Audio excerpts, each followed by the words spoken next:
ప్రవీణ్ పగడాల గారి మరణం మీద ఇప్పుడు అంటే ప్రాథమిక దర్యాప్తు చేసినటువంటి పోలీసు వారు కొన్ని విజువల్స్ ఉన్నటువంటి ఫుటేజ్ని మాత్రం బయటకు వదిలారు. బయటకు వదిలిన దాంట్లో చూసుకున్నట్లయితే ప్రధానంగా ఆయన ఒక టోల్ గేట్ని క్రాస్ చేస్తున్నటువంటి వీడియో ప్రధానంగా ఇప్పుడు సోషల్ మీడియాలో హల్చల్ చేస్తుంది. దాంతోపాటుగా ఒక రెడ్ కారు వెళ్తున్నట్లుగా, అది వెళ్ళిన తర్వాత ఒక బైక్ కింద పడిపోయినట్లుగా, దుమ్ము లేచినట్లుగా మరొక వీడియో కూడా ఇప్పుడు సోషల్ మీడియాలో హల్చల్ చేస్తూ ఉంది. ఏంటి అసలు ఇంతకీ ప్రవీణ్ పగడాల గారిది ప్రమాదవశాత్తు జరిగినటువంటి యాక్సిడెంటా, లేదంటే ఆయన తప్పతాగి ఆయనే బైక్ని కింద పడేసి మరణించారా, లేదంటే అసలు ఎవరైనా ఆయన మీద హత్య ప్రయత్నం చేశారా, ఏం జరిగింది? ఇప్పుడు ఇది యాక్చువల్గా చెప్పాలంటే దీనికి కారణం తెలుసుకోవాల్సింది పోలీసులు. ఎవరు ఏది మాట్లాడినా కూడా అవి ప్రాపర్గా ఉండవు, ఎవిడెన్స్లు ఉండవు. ఇప్పుడు నాకు ఒక ఒపీనియన్ ఉంటుంది, ఒకటి క్రిస్టియన్ల మీద ఒక ఒపీనియన్ ఉంది, రెండో ఒపీనియన్ కూడా ఇంకోటి ఉంది నాకు. ఏంటంటే పోలీసులు ఏవైతే రిలీజ్ చేశారో, వీడియోస్ చేశారో, ఆ వీడియోలో చూస్తున్నప్పుడు నాకు ఏం అంటే ఆయన అన్బ్యాలెన్స్, అంటే అబ్నార్మల్గా నడిపిస్తున్నాడు బండి. జనరల్గా ఒక వ్యక్తి నడిపించే విధంగా నడిపిస్తలేడు. అంటే ఆ అబ్నార్మల్ ఏ విధంగా కనబడుతుంది అంటే నిద్ర వచ్చే వ్యక్తి కూడా నడిపించే స్టైల్ కాదు అది. అంటే ఆ విధంగా నడిపి నిద్ర వచ్చే వ్యక్తి ఏంటంటే ఏదైనా వన్ సైడ్ ఏదైనా ఒక సైడ్ పోతాడు, కానీ బండి ఇలా ఇలా రెండు కాళ్ళు కింద పెట్టుకుంటూ అసలు కంప్లీట్లీ అబ్నార్మల్గా కనబడుతుంది. అంటే నాకేమనిపించింది అంటే తాగి ఉన్నాడు మనిషి, తాగి బండి కంట్రోల్ కాక ఆ టోల్ గేట్ దాటిన తర్వాత ఎక్కడో రోడ్డు కనబడకో ఏది కనబడకో ఆ కుప్పలకు పోయి పడి చనిపోయి కావచ్చు అని నేను అనుకుంటున్నాను. ఓకే, మీరు అనుకున్నట్లే తప్పదాగి గనక నిజంగా ఆయన డ్రైవింగ్లో ప్రమాదవశాత్తు మరణించి గనక ఉంటే మరి బండి ఆయన మీద పడే అవకాశం ఉంటుందంటారా? సరే, ఇప్పుడు ఈ దాని మీద అయితే మా పాస్ట్ ఇన్వెస్టిగేషన్ ఖతర్నాకు చెప్పలేను. బండి మీకు వెళ్ళి పడితే బండి అవకవైపు పోవాలా, లేకుంటే ఆయన ఇటువైపు రావాలా, ఆయన మీద ఎట్లా పడితే. సరే, ఒక్కసారి మీరు విజువల్ మీరు ఈ వీడియో ప్లే చేసేటప్పుడు ఆ పడ్డ విజువల్ చూపించండి, ఆ ఫోటో చూపించండి. ఓకే, బండి రోడ్డు మీద బండి సైడ్కి వచ్చింది, లో ఉంది, కొద్దిగా గోతిలాగా ఉంది, అది అంటే లోలో ఉన్నది. వెళ్ళిన తర్వాత భూమి మళ్ళీ పైకి ఉన్నది, రోడ్డు లేదు ఇక, భూమి పైకి ఉన్నది, అంటే గుంతలాగా ఉంది. బండి అక్కడ నుంచి ముందు పోతుంది ఇక పోదు. ఆ గుద్దుకున్న తర్వాత బండి అయితే ఇటు పడాలా లేదా ఇటు పడాలా, ఇప్పుడు ఇటు పడ్డాడు, బండి కూడా ఏమే పడ్డది కావచ్చు, బండి మీకు పడుతున్నప్పుడు బ్యాలెన్స్ అంత అయింది కావచ్చు. ఓకే, అంటే బండి కంటే ముందే ప్రవీణ్ పగడాల గారు పడి ఉండొచ్చు, ఆయన మీద బండి పడి ఉండొచ్చు, అయి ఉండొచ్చు కదా. మరి ఉంది కదా. కొంతమంది క్రిస్టియన్ సంఘాల నాయకులు అలాగే పాస్టర్లు ఏంటంటే అనుమానాలు వ్యక్తం చేస్తున్నారు మరణం మీద. ఎలా అంటే ఆయన షర్ట్ మీద షూ ముద్రలు ఉన్నాయని పోలీసులు కనబడలే, అలాగే కొన్ని చెక్కల మీద కూడా షూ ముద్రలు ఉన్నాయి, రక్తపు మరకలు ఉన్నాయి, అలాగే బండి మీద కూడా రక్తపు మరకలు ఉన్నాయి, ఎవరో రాడుతో బలంగా బాదినట్లుగా బండి మీద, అలాగే ప్రవీణ్ పగడాల తల మీద ఉంది బలమైనటువంటి దెబ్బలు ఉన్నాయన్నట్లుగా వారు అనుమానాలు వ్యక్తం చేస్తున్నారు. సార్ అందుకోసమే కదా అంత క్లియర్గా దీని గురించి ఇన్ని అనుమానాలు వస్తున్నాయని చెప్పేసి ప్రభుత్వం ఒక స్పెషల్ ఆర్డర్ వేసి పోస్ట్ మార్టం చేయించింది. ఆ పోస్ట్ మార్టం రిపోర్ట్ వచ్చేది ఉంది, వెయిట్ చేద్దాం అంతవరకు.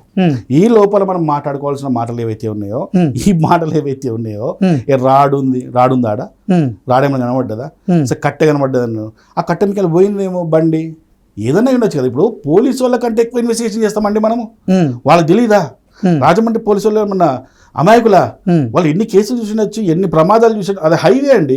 హైవే మీద ఉన్న పోలీసు వాళ్ళకి ఎంత ఎక్స్పీరియన్స్ ఉంటుంది, చూడగానే చెప్తారు వాళ్ళు సింపుల్ చెప్తారు అది ఒక యాక్సిడెంట్ అని. కాకపోతే వాళ్ళు ముందే ఏం డిక్లేర్ చేయలేరు కదా, అంటే అది తాగలేడా ఇలాంటి ముందే ఎవరు చేయరు కాబట్టి పోస్ట్ మార్టం రిపోర్ట్ చదువుతారు వాళ్ళు. చదివినప్పుడు ఏం కనబడి మీరు ఇప్పుడే అన్నారు అమరప్రసాద్ గారు, పోస్ట్ మార్టం రిపోర్ట్ రాకముందే హత్య అని కొన్ని క్రిస్టియన్ సంఘాల నాయకులు పాస్టర్లు ఎలా నిర్ధారిస్తారు అంటూ మీరే చెప్తున్నారు. మరి పోస్ట్ మార్టం రిపోర్ట్ రాకముందే మీరు ప్రవీణ్ పగడాల గారు తప్పదాగి డ్రైవింగ్ చేస్తూ ఆయన మరణించుండొచ్చు అంటూ మీరు పోస్ట్ ఎలా పెడతారు?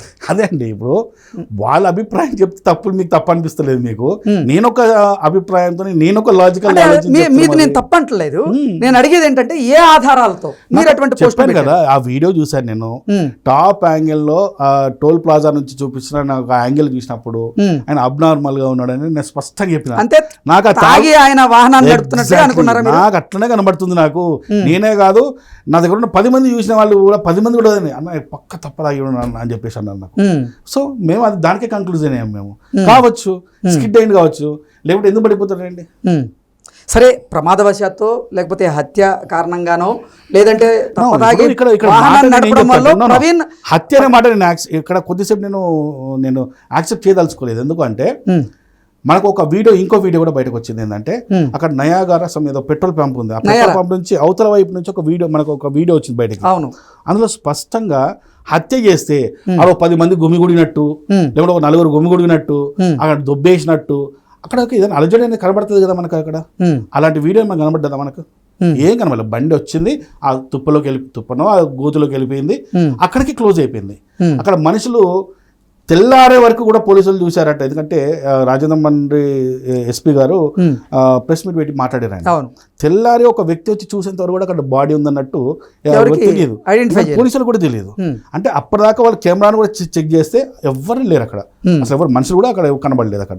మరి ఎట్లయితే మనుషులు వచ్చి కొట్టడం ఏడైంది, రాడుతో కొట్టడం, కట్టతో కొట్టడం, ఇవన్నీ ఎట్లయినాయి, ఎలా జరిగి ఉంటాయి? ఓకే, మీరు ఇందాక అన్నట్లుగా ప్రముఖ పాస్టర్ అజయ్ గారు అసలు ఈ మరణం మీద మాకు అనుమానాలు ఉన్నాయి, ఆ టోల్ గేట్ని క్రాస్ చేసిన వ్యక్తి అసలు ప్రవీణ్ పగడాల గారు కాదు, ప్రవీణ్ పగడాల గారు హైట్ కొంచెం తక్కువ ఉంటారు, ఆ బండి నడుపుతున్న వ్యక్తి హైట్ మీరు అబ్జర్వ్ చేస్తే ప్రవీణ్ పగడాల గారి కంటే కూడా కొంచెం ఎక్కువగా ఉంది, అలాగే ప్రవీణ్ పగడాల గారి మృతదేహాన్ని చూస్తే ఆయన షర్టు విప్పినట్లుగా ఆయన ప్యాంటు కూడా విప్పి మళ్ళీ ఆయనకి తొడిగినట్లుగా ఉంది అనేటువంటి అనుమానాలు వ్యక్తం చేస్తున్నారు. దీని మీద ఏమంటారు?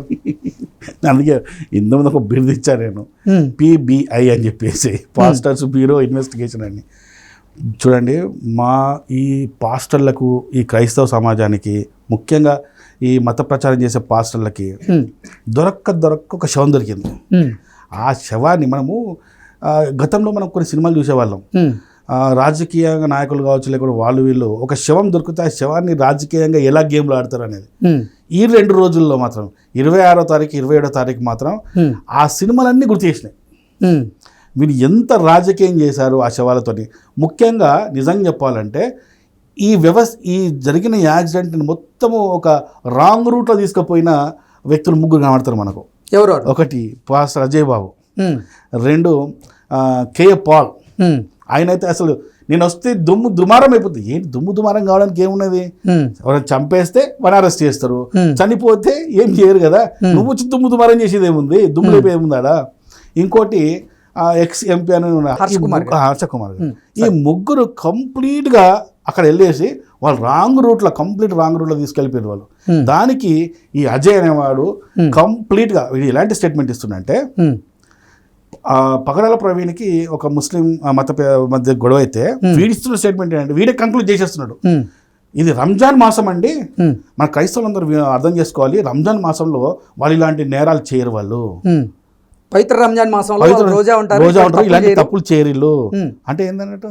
వీడియో డిక్లేర్ చేయడానికి వీడియో పోలీస్ ఆఫీసరా, ఇలా ఇన్వెస్టిగేషన్ ఆఫీసరా, ఎవడు అసలు వీడు?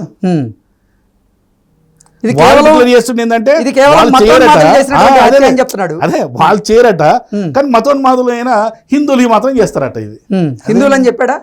మతోన్మాదులు హిందువులే అంటుంది స్పష్టంగా. హిందువులు ఏంది, ఈ రోజు వీడియోలో కూడా, నిన్న వీడియోలో కూడా మా పేరు కూడా చెప్పింది కదా. అంటే హిందువుల్ని టార్గెట్ చేయడానికి, హిందూ సంఘాల నాయకుల్ని టార్గెట్ చేయడానికి ఇప్పుడు ప్రవీణ్ పగడాల గారి మృతదేహాన్ని ఆయన వాడుకుంటున్నారంటారా? 100%. మీరు పోస్ట్లో కూడా అదే పెట్టినట్టు. 100%. ఆయన శవాన్ని, ఆయన చనిపోయింది ఎట్లా చనిపోయింది అనేది పోలీసులు పాపం నిర్ణయిస్తారు, పక్కన పెడితే ఆయన శవానితోని ఒక్కొక్కడు రాజకీయం ఆడి ఎవడి పరపతిని వాడు పెంచుకోవడానికి ప్రయత్నం చేసిండు. అసలు నో కాంప్రమైజ్ ఒక్కడు కూడా. అసలు ఇంకొకటి మాట చెప్తా. మొదటి నుంచి ఉన్న వ్యక్తులు కొంతమంది ఉన్నారు. నేను చిన్న ఎగ్జాంపుల్ చెప్తా. విజయ్ కుమార్ అని చెప్పేసి, ఈ VP రెడ్డి కానీ, లేకపోతే మనది ఇంతకుముందు ఒక పేరు చెప్పాను నేను, పీటర్ పుట్ట అని, వీళ్ళు మొదటి నుంచి ఉన్నారు. వాళ్ళని మొత్తం వీడు క్రాస్ చేసేసిండు. అంటే అక్కడ మొత్తం ఏమైపోయిందంటే, మీడియా మొత్తం ఎందుకో మరి గట్టిగా మాట్లాడే జోలి అందరు మీడియా పోతుందేమో మరి, మొత్తం ఈయన్ని హైలైట్ చేసేసుకొని వాడు కంప్లీట్గా ఆ శవయాత్రను రాజకీయ యాత్రను చేసేసిండు వాడు. ఓకే, కంప్లీట్గా మార్చేసిండు. దానికి పాపం అమాయకులైన ఈ క్రిస్టియన్లు ఉంటారు కదా, వాళ్ళు కూడా మెంటలీ ఫిక్స్ అయిపోయారు. అరే ఇది మర్డరే.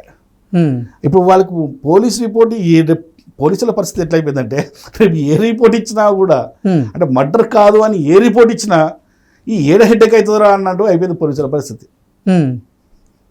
ఓకే అంత తీక్షణంగా చేసారు.